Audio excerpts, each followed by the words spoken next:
Oke, kali ini kita akan Q&A seputar Kirian. Jadi, buat yang pengen tahu Q&A-nya kayak gimana, langsung aja kita ke videonya yuk.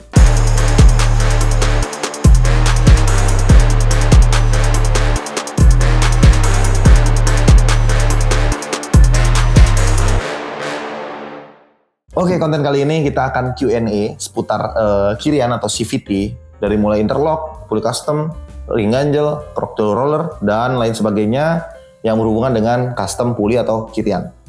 Per CVT, per sentry, kampas, mangkok, dan lain-lainnya ya. Nah, pertanyaan yang kita ambil itu dari konten fungsi ring ganjel pulley dan interlock atau centerlock di Kirian atau CVT. Nanti kita kasih linknya, jadi biar nanti kita kasih linknya supaya teman-teman bisa tahu kontennya seperti apa. Terus ada beberapa pertanyaan juga, silakan komentar juga di konten tersebut gitu ya. Nah oke, ini udah ada 376 komentar, tapi nanti kita pilih beberapa yang menarik.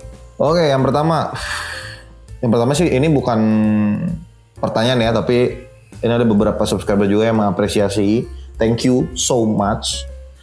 Dari warga extrovert. Video ini harus gue share ke seluruh grup biar gak ada lagi yang dibodoh-bodohin sama toko atau mekanik yang salah arah. Thank you banget, tapi ya just remember aja, konten kita itu untuk sharing, tidak bermaksud menggurui, untuk tambahan referensi aja. Jadi teman-teman bisa cari referensi lainnya di channel YouTube lainnya juga gitu. Terus ada lagi dari Wisnu Rizky ini juga, thank you apresiasinya. Buset, baru kali ini lihat penjelasan sedetail ini, sangat berguna bang, makasih banyak. Thank you banget juga buat Wisnu Rizky yang udah komentar di konten kita. Kemudian ada juga dari akun ML ya, makasih ilmunya pak, bermanfaat bagi orang-orang yang awam mau setting CVT. Nah emang tujuan kita ke situ ya, sharing-sharing masalah Kirian itu. Selain buat tambahan referensi atau tambahan informasi juga buat teman-teman yang baru mau ngoprek CVT. Juga di sini emang kita ngerucutnya ke para pemula nih. Jadi buat yang udah senior atau jago-jago sih kayaknya udah gak perlu kayak ginian lagi ya. Cuman buat teman-teman yang pemula yang awam perlu tahu soal prinsip dan logika penyetingan CVT gitu ya. Oke, dan masih banyak lagi yang apresiasi kita karena penjelasannya detail ya. Thank you banget. Bisa teman-teman cek aja tuh di kolom komentar. Nah lanjut ke pertanyaannya nih. Yang pertama pertanyaan yang cukup menarik. Dari Anjar Randi 8426. Kalau sudah interlock, apakah harus pakai ring pulley standar New NMAX bang? Gitu. Nah oke, kalau udah interlock harus nggak pakai ring ganjel. Sebenarnya ring ganjel dan interlock itu dua hal yang berbeda dengan dua tujuan yang berbeda. Interlock itu untuk ngatur gap ya, ring ganjel itu untuk merubah rasio pulley saat akselerasi, terutama saat akselerasi ya. Itu jadi lebih kecil. Jadi dengan kata lain, dengan teman-teman pakai ring pulley, rasio fan belt di bagian depan itu jadi lebih kecil sehingga akselerasi jadi lebih enteng. Nah, kalau misalkan dengan pulley custom yang teman-teman pakai, ternyata rasio pulley saat akselerasi itu masih ada spare untuk turun ya, masih agak atas tapi ada spare untuk turun, boleh cobain ring ganjel kalau dirasa masih kurang enteng. Jadi gitu ya. Itu jawabannya dari Anjarandi 8426. Nah kemudian dari Helmi Wirawan 3187. Ini pertanyaan sama ya. Jadi kalau udah dibubut derajatnya masih perlu nggak pakai ring pulley? Tadi jawabannya udah ya. Jadi seperti itu. Jadi penggunaan ring pulley itu nggak melulu ada di pulley standar, bisa juga dipakai di pulley custom. Jadi lihat dulu rasio pulley depan itu, posisi fan beltnya itu masih ada spare untuk turun nggak. Kalau teman-teman masih dirasa berat, nah itu boleh tuh ditambah ring ganjel untuk jadiin akselerasi lebih enteng. BTW buat teman-teman yang nanyain bang, ring ganjel itu ngaruh nggak ke gap gitu ya. Jadi sebenarnya ring pulley itu nggak ngaruh ke gap selama jalur roller itu udah dikerok atau stopper pada jalur roller itu udah dikerok. Maka pulley rumah roller itu bisa gerak maksimal gitu ya. Kalau masih ada stopper pada jalur roller itu belum bisa dibilang gap.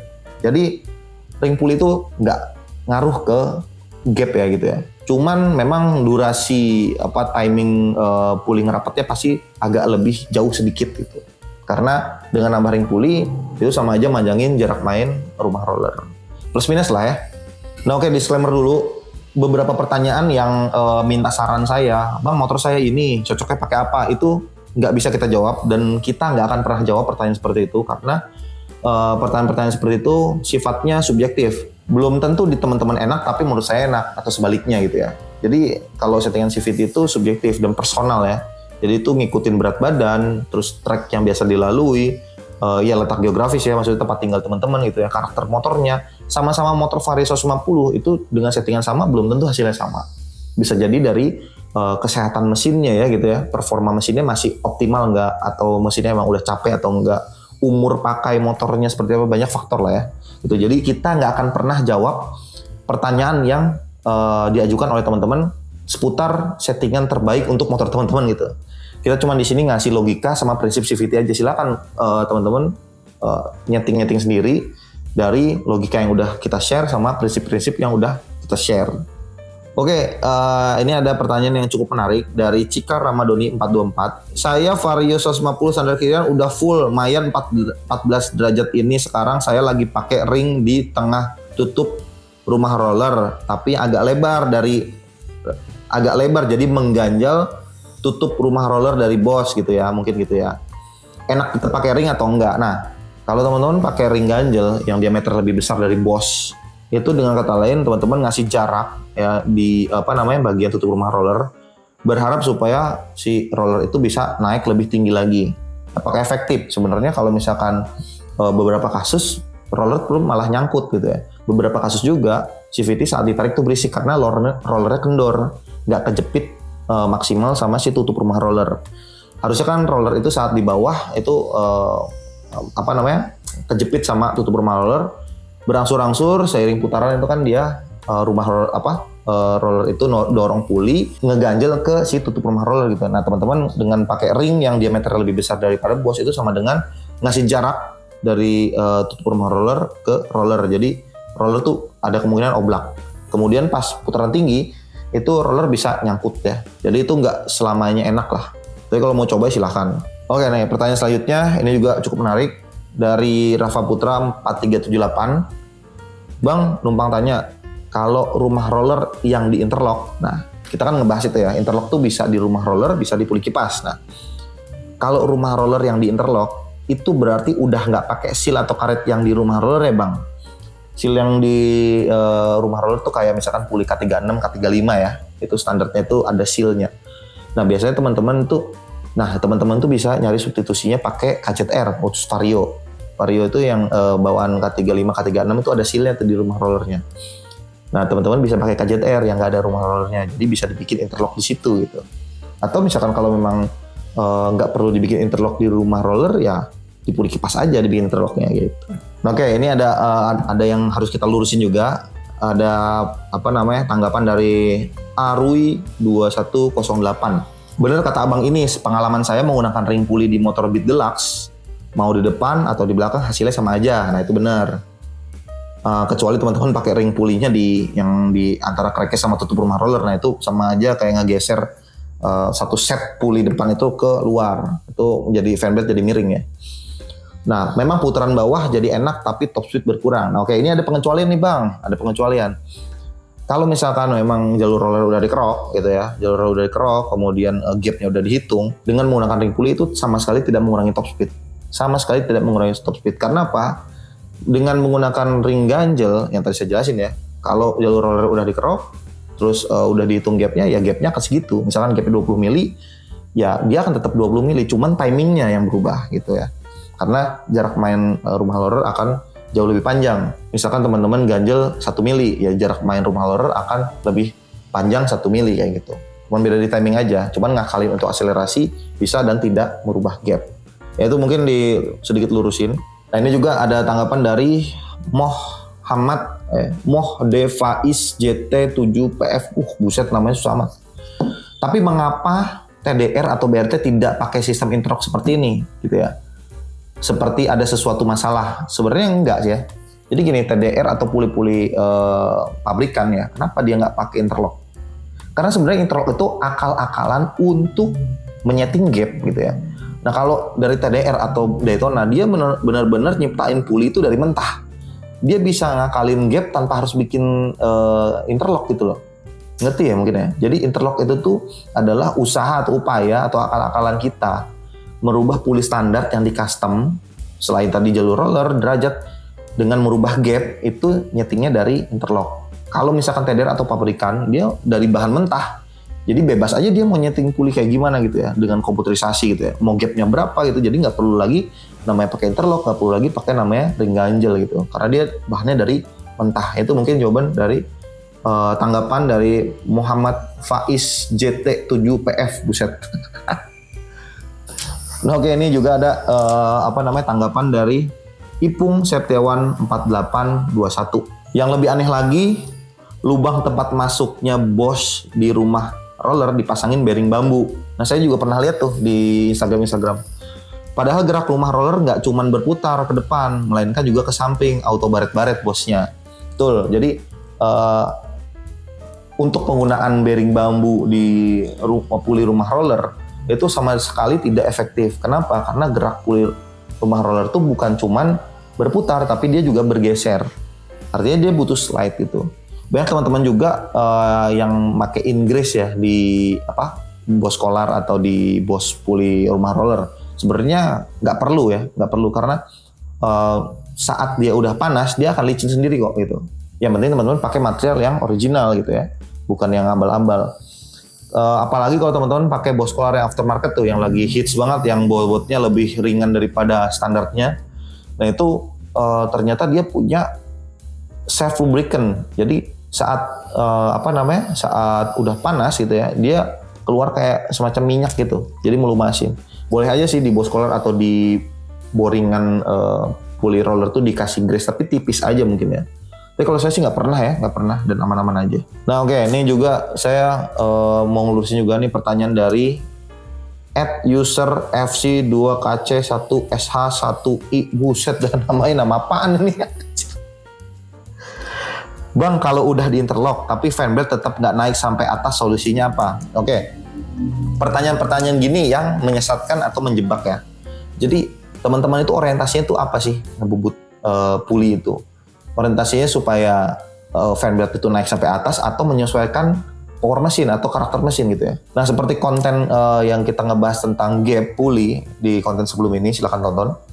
Itu jarak main fanbelt yang sampai atas itu nggak melulu bagus ya.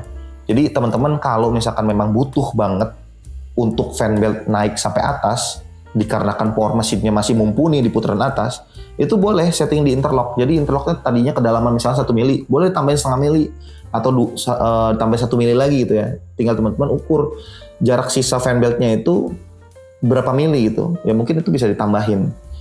Ya itu simpelnya seperti itu.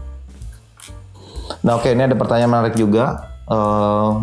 Mungkin di luar ring puli ya. Ini ada pertanyaan dari Agus Jatikusumo 2486. Mas, buat video ciri Persivity terlalu keras atau kurang keras. Jadi Persivity yang kurang keras itu teman-teman pertama akan ngerasa RPM mesin itu ngayun. Jadi kalau digas tuh nggak rata, nggak gitu, tapi nah gitu tuh. Itu bisa jadi Persivity-nya kurang keras. Terus yang kedua, torsi di bagian bawah itu hilang. Nah itu kenapa? Karena fanbelt itu lebih cepat shifting. Kalau ibarat motor manual tuh lebih cepat ngoper gigi. Kalau misalkan kita pakai motor gigi dengan ritme ngoper gigi yang kayak RPM rendah udah ngoper ya, net, itu teman-teman akan mendapatkan motor yang smooth, tapi dia laju. Mencapai top speednya akan lebih lama, seolah-olah nafasnya panjang. Sebenarnya enggak, itu lebih smooth aja. Nah, beda halnya kalau teman-teman pakai Persivity keras, itu kayak ngoper gigi di motor manual tuh kayak high rev terus, gitu. Nah itu tinggal pilih karakternya mau suka yang mana gitu. Kalau pengen santai ya jangan keras-keras Persivity, tapi kalau butuh yang responsif dan tenaganya ada terus ya mungkin lebih keras Persivity dari yang standar. Tapi tetap aja ya Persivity keras itu juga harus sesuaikan, jangan terlalu keras juga. Lembek juga jangan terlalu lembek juga gitu ya. Mungkin seperti itu gambaran sederhananya.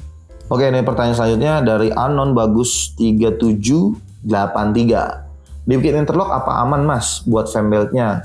Takut loncat keluar puli, dan apakah cara ngatasinnya? Logika itu pakai big puli, PCX atau interlock supaya fanbelt tetap tinggi tapi nggak ada resiko keluar puli. Oke, yang pertama fanbelt itu kemungkinan loncatnya tuh tipis karena untuk di motor-motor tertentu ya itu dia, atau di motor-motor yang pada umumnya puli itu adanya di dalam crankcase. Jadi kayaknya kalau sampai loncat sih kayak kemungkinan enggak. Melintir iya. Mungkin melintir iya. Tapi kalau sampai loncat keluar dari puli sih kayaknya enggak. Karena ada crankcase dia di atasnya. Kalau melintir mungkin. Melintir itu diakibatkan dari grip dari fan belt itu sedikit yang kena ke puli. Bisa jadi karena interlocknya terlalu dalam, mengakibatkan gapnya terlalu kecil. Tapi power mesin teman-teman tuh sebenarnya masih ada teriak di atas. Nah itu misalkan memang power mesin di atasnya masih teriak, masih minta lagi, dan gapnya udah kecil, kemudian fan belt itu udah ke atas, gripnya sedikit ya, itu pertama bisa pakai big pulley ya, ngelebarin itu bisa pakai big pulley karena rasionya kita besarin lagi ketimbang dari sebelumnya itu bisa pakai big pulley. Tapi kalau misalkan memang teman-teman mesinnya powernya low, terus dibikin gapnya kecil, terus ketakutan fan beltnya loncat, kayaknya enggak sih ya. Karena untuk sampai ke atas aja tuh motor sulit karena tadi ya powernya nggak sampai ke atas, yang ada motor loyo gitu. Jadi balik lagi kalau misalkan gap itu ngikutin dari power mesin, atau paling simpel ukur dulu dari lebar fan belt gitu ya. Jadi kalau misalkan tadi powernya di atas masih ada, teman-teman ketakutan loncat, bukan loncat yang melintir lah, kalau saya bilang melintir bukan loncat. Kalau loncat ada crankcase, itu teman-teman bisa pakai big pulley, bisa. Nah oke, kemudian dari Ales Dagul 1462, Bang, untuk jarak atau gap dari rumah roller ke kipas di bit ESP idealnya berapa mili? Balik lagi, kalau mesin standar ikutin aja sama lebar fan belt, atau lebih kecil dari lebar fan belt, palingan setengah mili lah. Boleh dicobain.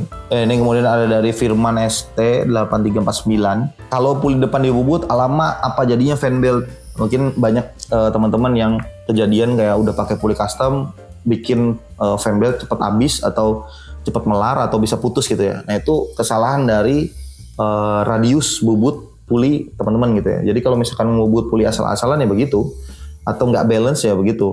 Jadi bubut puli juga harus dihitung dengan kemiringan si fan belt gitu ya. Ada toleransinya lah. Jadi jangan sampai terlalu ekstrim juga, sehingga dapat ngabisin permukaan fan belt yang akibatnya bisa putus atau rompal gitu ya. Kalau pulinya dibubut dengan proper sih menurut saya enggak ya. Soalnya saya pakai puli bubut tuh bukan sehari 2 hari, tapi udah lama juga dan habisnya normal-normal aja gitu.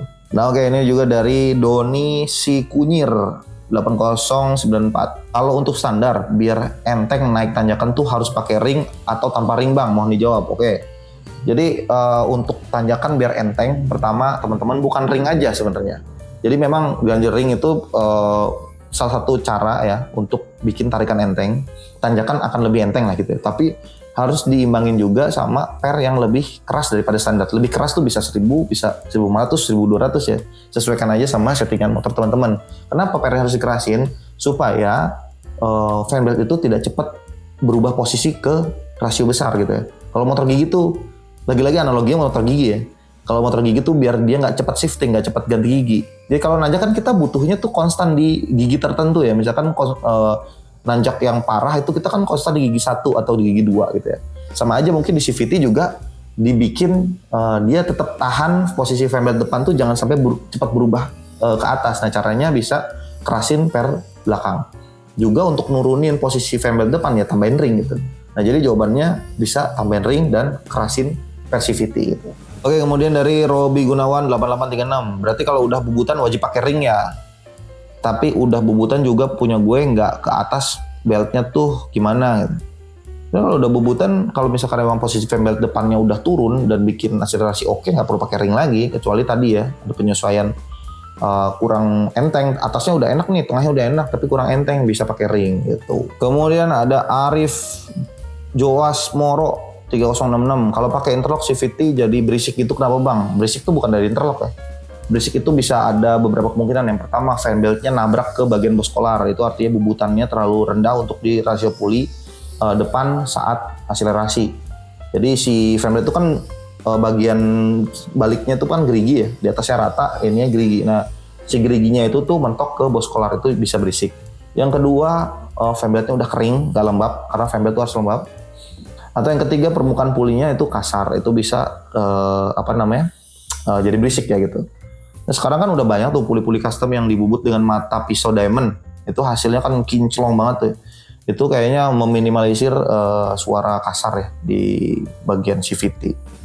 Kan gitu. Oke, dan masih banyak lagi pertanyaan, tapi pertanyaan tuh serupa ya. Jadi mostly atau kebanyakan tuh teman-teman nanyain, Bang pulinya udah dibubut atau Bang pulinya udah di interlock, masih butuh nggak ring ganjel? Sebenarnya ring ganjel dan interlock tuh dua hal yang berbeda, yang kayak tadi saya jelasin.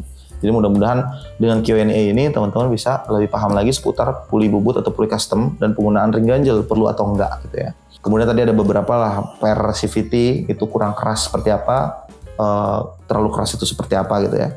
Lagi-lagi Q&A ini kita buat untuk menjawab pertanyaan dari teman-teman yang ada di konten ring ganjel ya. Itu banyak banget yang ngasih ke kita pertanyaan itu, dan semoga menjadi tambah referensi buat teman-teman. Teman-teman bisa cari lagi informasi atau referensi di YouTube channel lain supaya teman-teman bisa membandingkan, dan informasi dari kita itu artinya saya dan teman-teman YouTube lain tuh bisa dirangkum sama teman-teman menjadi sebuah kesimpulan yang teman-teman simpulkan sendiri. Jadi masalah CVT ini personal ya. Jadi nggak bisa kita simpulkan untuk motor teman-teman tuh baiknya kayak gimana, enggak. Kecuali saya ada di lokasi, saya megang sendiri motornya, mungkin saya bisa sedikit merekomendasikan. Tapi kalau sekedar curhat kayak motor saya ini speknya ini, sekarang pakai ini agak berat nih di putaran bawah, tapi atas tengahnya enak gitu, misalkan gitu. Mungkin secara simpel saya akan bilang ganjel aja pakai ring gitu ya. Selama dia udah kerok jalur roller, ya artinya tidak merubah gap.